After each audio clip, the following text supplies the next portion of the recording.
So ప్రస్తుతం మనము నిరంజన్ గత 10-15 డేస్ కా నుంచి నేను నిరంతరంగా జన్యుపరమైన వ్యాధితో బాధపడుతున్న బాలుడు నిరంజన్ మీదనే ఎక్కువ ఫోకస్ చేస్తూ వస్తూ ఉన్నాను.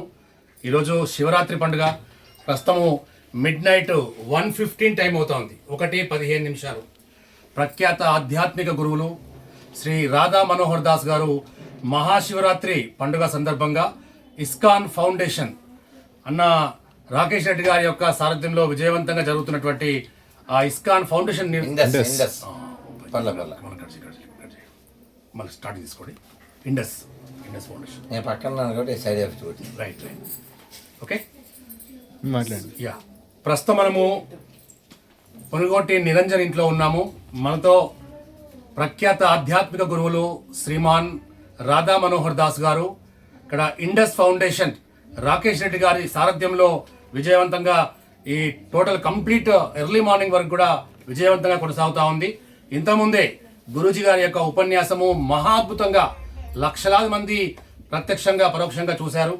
గురూజీకి నిన్నగాక మొన్న పొనుగోటి నిరంజన్ యొక్క బాధను, స్థితిగతులను, అనారోగ్య పరిస్థితిని చెప్పగానే ఇమ్మీడియట్లీ శంకర్ గారు శివరాత్రి పండుగ నాడు నా యొక్క ఉపన్యాసం అయిపోయాక మనం సరాసరి ఆ అబ్బాయి ఇంటికి వెళ్దాము, నైట్ ఎంతైనా కానీ మనం చూస్తున్నాం. ఇప్పుడు టైము 1:15 అంటే ఎర్లీ మార్నింగ్ 1:15 టైము AM ఉన్నాము.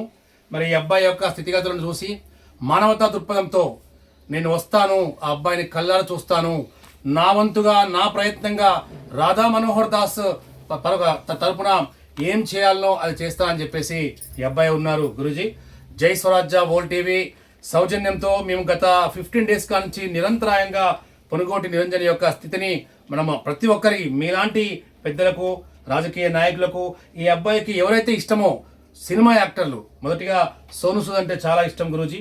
నేను జస్ట్ 1 వీక్ బ్యాకే ముంబై తీసుకెళ్లాను ఫ్లైట్లో. ఒక మంచి మునీర్ అహ్మద్ గారు జనయత్రి ఫౌండేషన్ వ్యవస్థాపక అధ్యక్షులు వారి యొక్క సహాయంతో పొనుగోటి నిరంజన్ని ముంబై తీసుకెళ్లాను. సోను సూద్ గారు బాలీవుడ్ నటుడు, కరోనా కష్ట కాలంలో ఎంత అన్ని తానే ముందుకు వెళ్ళి అభాగ్యులకు ఎంత అండగా ఉన్నాడో సోను సూద్ గారు ప్రస్తుతము ఎన్నో సినిమా షూటింగ్లో ఉన్నప్పటికీ కూడా ఈ బాలుని కోసం నేను ఒక మాట ఫోన్ చేసి చెప్పగానే 1.5 hours కాదు 2.5 hours ఈ అబ్బాయితో కలిసి ఉన్నాడు. ఈ అబ్బాయితో మాట్లాడారు, కుటుంబానికి భరోసా ఇచ్చారు, భవిష్యత్తులో ఈ అబ్బాయికి నేను ఆర్థిక సాయం చేయబోతున్నాను కూడా చెప్పారు. గురూజీ నేను చేస్తున్నటువంటి మానవతా దృక్పథంతో మన వరంగల్ పశ్చిమ ఎమ్మెల్యే నాయని రాజేంద్ర రెడ్డి గారి దృష్టికి కూడా నిన్న సాయంత్రం తీసుకెళ్లాను. ఈ బాలుని చూడగానే ఎమ్మెల్యే గారు చాలా అంటే చాలా చలించిపోయారు. అసలు ఏంది ఈ అబ్బాయికి ఏమైంది? ఈ అబ్బాయి 4 ఏళ్ల బాలుడు ఎక్కున్నాడు, 16 సంవత్సరాలు అంటున్నారు, ఏంది ఈ అబ్బాయి కోరిక అంటే నాకు రేవంత్ రెడ్డి అంకుల్ని కలిపియండి, నా అనారోగ్య పరిస్థితిని రేవంత్ రెడ్డి గారు చెప్పుకుంటాను అని చెప్పేసి ఎమ్మెల్యే గారు చెప్పగానే వితిన్ 2-3 డేస్లోనే ఫెస్టివల్ అయిపోగానే, శివరాత్రి అయిపోయిన ఒక 1-2 డేస్లోనే తెలంగాణ రాష్ట్ర ముఖ్యమంత్రి రేవంత్ రెడ్డి గారి దృష్టికి కూడా వరంగల్ పశ్చిమ ఎమ్మెల్యే నాయని రాజేంద్ర రెడ్డి గారు తీసుకువెళ్తూ ఉన్నారు. మరి ఇక్కడ ఎందుకు నీకు రేవంత్ రెడ్డి కావాలి? ముఖ్యమంత్రి కదా, పెద్ద వ్యక్తి కదా, ఎందుకు కావాలంటే నా బాధలు చెప్పుకుంటాను, నా కష్టం చెప్పుకుంటాను, నేను అనారోగ్యంతో బాధపడుతున్నాను, నాకు ప్రాణభిక్ష పెట్టండి అని చెప్పి నేను రేవంత్ రెడ్డి గారిని తలుచుకుంటానంటే ఈ పిల్లవాడు మాటలు వింటుంటే మనకు చాలా అంటే చాలా ఇంత నాలెడ్జ్ అనేది, ఒక వాయిస్ బేస్ అనేది బాగుంది. But very unfortunate the rest of remaining is not so అనేక కోరికలు నిరంజన్ కోరుతున్నటువంటి ఏ కోరిక అయితే ఉందో, ఇప్పుడు ఆధ్యాత్మిక గురువులు వచ్చారు, సినిమా యాక్టర్ అయిపోయారు, మన రాజకీయ నాయకులు వస్తే ఎమ్మెల్యే నుంచి నేను రేపుగాకు ఎల్లుండి ముఖ్యమంత్రి స్థాయి తీసుకెళ్తున్నాను. నేను మీ సాక్షిగా చెప్తున్నాను, వాళ్ళు చెప్పిన మాట ప్రకారం తెలంగాణ రాష్ట్ర ప్రభుత్వం తరఫున మాన్యశ్రీ ముఖ్యమంత్రి రేవంత్ రెడ్డి గారు ఈ పిల్లవాడు మీకోసం ఎదురు చూస్తూ ఉన్నాడు. మీ రాక కోసము మీరు ఎప్పుడైతే ఈ అబ్బాయికి అవకాశం ఇస్తారో మీతోటి మనస్ఫూర్తిగా ఒక 10 నిమిషాలు మాట్లాడాలి. నిరంజన్ యొక్క స్థితిగతులను, అనారోగ్య పరిస్థితిని ముఖ్యమంత్రి గారికి నేను సాక్షాత్ చెప్పుకుంటా అని చెప్పి అంటున్నటువంటి సిచ్యువేషను ఇప్పుడు తెలుగు రాష్ట్రాల్లో కొంత వైరల్గా మారిన ఈ నేపథ్యంలో మీరు ఎంత బిజీ ఉన్నప్పటికీ కూడా శివరాత్రి పండుగ నాడు ఆ హయగ్రీవాచారి గ్రౌండ్లో 100 మంది ఇట్లా దిగగానే 100 మంది సెల్ఫీలు కావాలని చెప్పి ఎగబడుతున్న సమయం అయినా కానీ వారిని ఎవరిని వచ్చాక తాను నవ్వక ఇంకోరు నొప్పాక వాళ్ళందరినీ శాంతపరుస్తూ సెల్ఫీలు ఇస్తూ మనం పదండి గురూజీ ఇప్పుడు 1 గంట అయింది, ఎర్లీ మార్నింగ్ 1 గంట అయితే అయినా పర్వాలేదు శంకర్ గారు వెళ్దాం పదండి, ఆ అబ్బాయిని చూడాలి, వాళ్ళ మార్నింగ్ నేను వెళ్ళిపోతాను, ఆ అబ్బాయిని చూసి ఇలాగే వెళ్ళిపోతా అని చెప్పి మీరు అన్నారు. సో మీలాంటి ఆధ్యాత్మిక గురువులు ఇలాంటి వారికి మీరు ఆశీర్వచనం ఇచ్చారు. ఈ పిల్లవాడు నిండు 100 ఏళ్ళు ఆరోగ్యంగా సుఖ సంతోషాలతో కోరాలని చెప్పి మీరు అనుకున్నారు.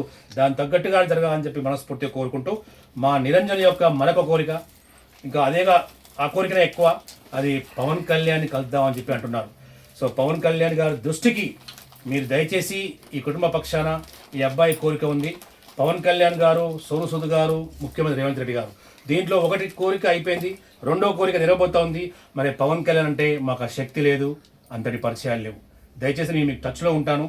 మీరు సాక్షాత్తు ఒక బాలుడు చాలా ఇబ్బంది పడుతున్నాడు, అనారోగ్యంతో పడుతున్నాడు, ఆ బాబు మిమ్మల్ని చూస్తే 10 కాలాలు చల్లగా ఉంటాడు. పవన్ కళ్యాణ్ గారు మీరంటే లక్షలాది మంది ఉన్నారు. మీరు మినిస్టర్ కాకముందుకే మీకు లక్షలాది మంది, కోట్లాది మంది అభిమానులు పవన్ కళ్యాణ్ గారికి ఉన్నారు. పిఠాపురం ఎమ్మెల్యే కాదు, ఇప్పుడు 2 తెలుగు రాష్ట్రాల్లో పవన్ కళ్యాణ్ అంటే చాలా ఇది. ఇక్కడ మా కొండగట్టు కూడా వస్తూ ఉంటారు. మంచి సెంటిమెంట్తో కొండగట్టుకు ప్రతినిత్యం వచ్చే పవన్ కళ్యాణ్ గారు నిస్సాయక స్థితిలో ఉన్న జన్యుపరమైన వ్యాధితో బాధపడుతున్న ఈ బాలుడు మిమ్మల్ని కూడా కలుద్దాం, పవన్ కళ్యాణ్ గారిని కలుద్దాం అని చెప్పి అంటున్నారు. మిమ్మల్ని ఒక్కసారి కలిసినప్పుడు ఈ పిల్లవాడు మీ ఇద్దరు మాట్లాడుతూ ఉన్నప్పుడు ఆ పిల్లవాని ముఖంలో సంతోషం చూడాలి అని తల్లిదండ్రులు ఆశపడుతున్నారు.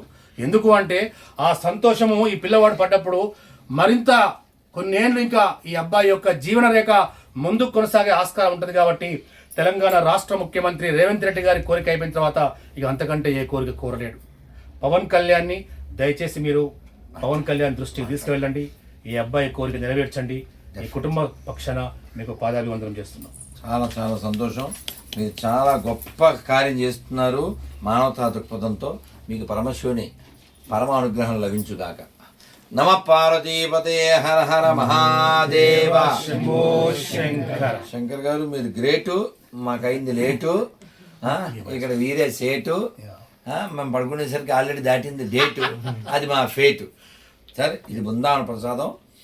అందరూ చక్కగా చూడు. ఒకసారి పవన్ కళ్యాణ్ దృష్టి మాత్రం తీసుకెళ్ళండి. అలాగే భలే ఎందుకంటే వెళ్తున్నానా మీ వల్లనే అయితే మీ యొక్క మా గారికి అడిపోలేదు గురించి నన్ను అలాగే అడగండి, మాట్లాడుతున్నా అడగండి, డైరెక్ట్ సార్ మాట్లాడతారు. తల్లి అయిందా నాన్న నాన్న